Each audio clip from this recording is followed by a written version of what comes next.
স্ত্রীকে কখনো সংসার বিচ্ছিন্ন করার কথা, তালাক দেওয়ার কথা বলা, এটা কোনো ভদ্র কোনো ইমানদার পুরুষের খাসলত হতে পারে। মহিলারা সবচেয়ে বেশি কষ্ট পায় তখনই যখন স্বামী এরকম কোনো কথা বলে। আমাদের মতো অনেক স্বামী আছে না এরকম, কথায় কথায় বলে, কথায় কথায় খোঁটা দেয়, মনে হয় যে তার দয়ার তরে। একটা সহজ কথা বলি, মুসলিম ফ্যামিলিতে স্ত্রীরা স্বামীদের জন্য যত বড় নেয়ামত, আল্লাহর জমিনে এর চাইতে বড় আর কোনো নেয়ামত নাই। রাসূল করিম সাল্লাল্লাহু আলাইহি ওয়াসাল্লাম বলেছেন এটা। আদ-দুনিয়া কুল্লুহা মাতা, দুনিয়াতে আল্লাহ তাআলা যা কিছু রেখেছেন সবকিছুই আল্লাহ রাব্বুল আলামিন মানুষের জন্য নেয়ামত হিসেবে দিয়েছেন। ওয়া খায়রু মাতা'আদ দুনিয়া আল মারআতুস সালিহা, আর দুনিয়াতে যত নেয়ামত আছে এর ভিতরে সবচেয়ে বড় হলো একজন নেক, একজন ভালো স্ত্রী। তার চাইতে বড় উপভোগের বস্তু আর হতে পারে না।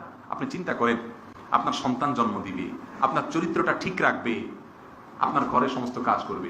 আরে ভাই, কাজের লোক যদি রাখেন বাসায়, মাসে কত টাকা দেওয়া লাগে?